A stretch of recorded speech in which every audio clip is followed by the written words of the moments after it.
Bienvenidos a este podcast de la Fundación Ideas para la Paz. Les habla Martín Franco y hoy hablaremos sobre el cese al fuego del ELN que culminó el pasado 30 de abril. Para hacerlo, nos acompañan Juan Carlos Garzón, director del área de dinámicas del conflicto y negociaciones de paz de la FIP, y Christian Herzbolheim, director del Instituto Catalán Internacional para la Paz. Comencemos entonces. Christian, cuéntenos, ¿qué valor tuvo este cese unilateral decretado por el ELN? El cese unilateral del ELN tuvo un valor importante, sobre todo para las comunidades afectadas por el conflicto.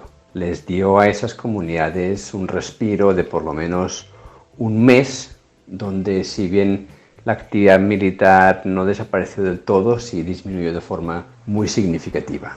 Y por lo tanto, cualquier alivio para la población siempre es bienvenido y siempre es positivo. Además, tuvo un valor político, en el sentido que el ELN responde a un llamado que hace el secretario general de Naciones Unidas, además de varias organizaciones de la sociedad civil colombiana, y muestra su disposición y reitera su disposición a un diálogo del gobierno. Y en ese sentido manda una señal y en cierta manera le pasa la pelota al campo del gobierno, pidiendo que ellos también correspondan con gestos parecidos. Juan Carlos, ¿usted considera que el ELN cumplió o incumplió el cese al fuego que decretó?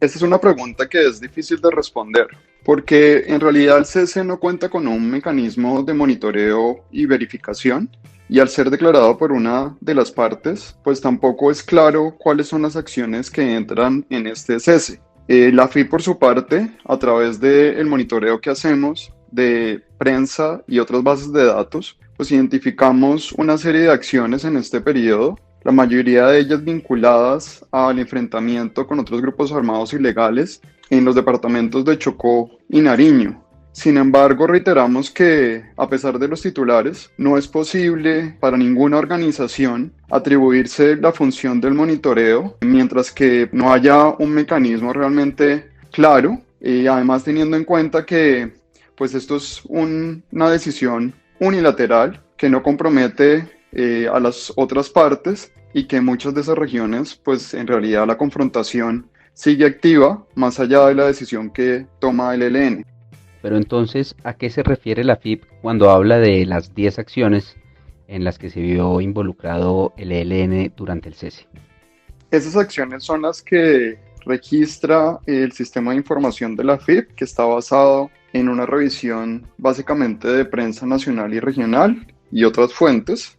Esas acciones, primero, que no son acciones que nosotros hayamos verificado en el terreno. Segundo, que incluyen pues también eventos de distinta naturaleza. Hay desde enfrentamientos y desplazamientos hasta hechos, por ejemplo, de amenazas y panfletos. Entonces son hechos de muy distinta naturaleza. Y lo tercero que es importante decir es que el ELN, cuando declara el cese, dice que se reserva el derecho a responder, ¿no? Entonces, en estas acciones también es difícil atribuir quién tuvo la iniciativa.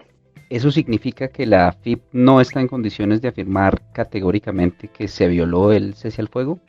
Ni la FIP ni ninguna otra organización podría afirmarlo categóricamente, mientras que no haya un mecanismo de verificación que no solamente identifique los hechos, sino que pueda constatarlos en el terreno. Christian, ¿por qué este cese al fuego no reactivó los diálogos con la guerrilla del ELN? Me parece importante aclarar que los ceses al fuego no siempre son la antesala a una negociación. Es más, la inmensa mayoría de ceses al fuego en conflictos armados no conducen a negociaciones de paz. En el caso de este cese en el mes de abril, estamos hablando de un cese por razones básicamente humanitarias. Y ceses por razones humanitarias el ELN las ha decretado en múltiples ocasiones anteriormente. Ahora bien, obviamente cualquier gesto unilateral que desescala el conflicto tiene también un componente político y da una señal hacia la población y hacia, en este caso, el gobierno, de una disponibilidad de ir más allá. Pero para que eso sea posible es importante que la otra parte corresponda. El ELN en su declaración de cese al fuego hace una larga lista de gestos que le pide al gobierno como contraparte y en ese sentido constata al final del mes de cese al fuego que el gobierno no ha respondido a ninguno de esas peticiones o esas sugerencias que había planteado el ELN y por lo tanto concluye que el gobierno no tiene voluntad de negociación y el cese se termina cuando se termina su idea inicial de un mes. Yo no descarto que por razones de pandemia, en el caso que el coronavirus se extienda y se expanda más en Colombia, el ELN vuelva a decretar cese al fuego específicamente y sobre todo por razones de crisis sanitaria y humanitarias vinculadas a la pandemia. En ese sentido, entonces, ¿es el cese una condición para que las dos partes comiencen a negociar? Es decir, si no hay cese, no hay negociación. Yo creo que el cese no es una condición necesaria o imprescindible para una negociación política. Creo que es equivocado tener una visión lineal según la cual hay conflicto, luego hay un cese, luego hay una negociación, luego llega al acuerdo y luego se implementa la paz. Es todo mucho más complejo, como estamos viendo también ahora en la violencia posterior al acuerdo con las FARC.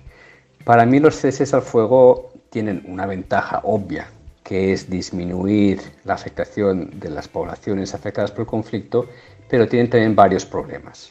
Primero, es una negociación en sí misma, negociar el cese. El gobierno y el ELN han estado cerca de acordar un cese bilateral integral en 3 ocasiones, pero nunca lo han llegado a firmar. Solamente para que nos hagamos una idea de la complejidad, en 30 años de negociaciones nunca han podido acordar un cese. Segundo, en la hipótesis de que se llegue a acordar un cese bilateral, su verificación es extremadamente difícil y costosa en un territorio tan amplio como el colombiano. Y además es fácil de boicotear. Cualquier opositor al proceso de negociación puede realizar una acción armada, atribuirla a una de las partes y hasta que se logre verificar se corren los rumores y se daña en la opinión pública el ambiente propicio a los diálogos. Finalmente, la reflexión quizás más importante es que no tenemos que olvidarnos del objetivo principal, que es terminar la guerra.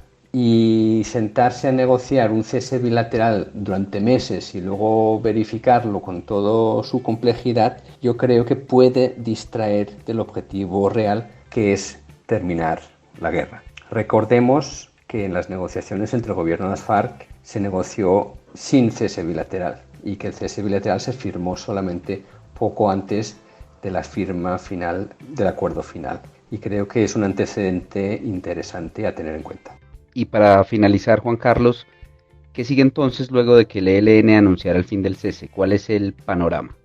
Desde el punto de vista humanitario, si la pandemia y sus consecuencias se hacen más fuertes, especialmente en las zonas de influencia, no podríamos descartar que el ELN vuelva a reactivar el cese, tampoco que otros grupos armados ilegales se acojan también a esta figura. Ahora, desde el punto de vista político, es difícil prever un cambio de escenario. Las partes no parecen tener los incentivos para abrir un proceso de diálogo. El gobierno no tiene una oferta negociadora. El ELN ha puesto unos temas muy generales. No se cuenta con una hoja de ruta clara para transitar hacia una negociación. Y por ahora, el gobierno ha enfilado sus baterías a fortalecer las desmovilizaciones individuales como una manera de debilitar al ELN. Se han dado algunas de ellas publicadas por la prensa en el departamento del Cauca, pero es difícil prever que eso vaya a tener un impacto significativo en el grupo. Siendo así las cosas, veremos qué pasa dependiendo de la trayectoria que tenga el COVID y también cómo las partes empiezan a interactuar más allá del discurso. Muchísimas gracias a nuestros dos invitados. Si quieren ahondar en el tema, les recomendamos descargar la infografía que está en nuestra página web. Gracias por acompañarnos. Recuerden seguirnos en redes sociales, en Twitter e Instagram @ideaspaz, en Facebook /ideaspaz y visitarnos en nuestra página web www.ideaspaz.org.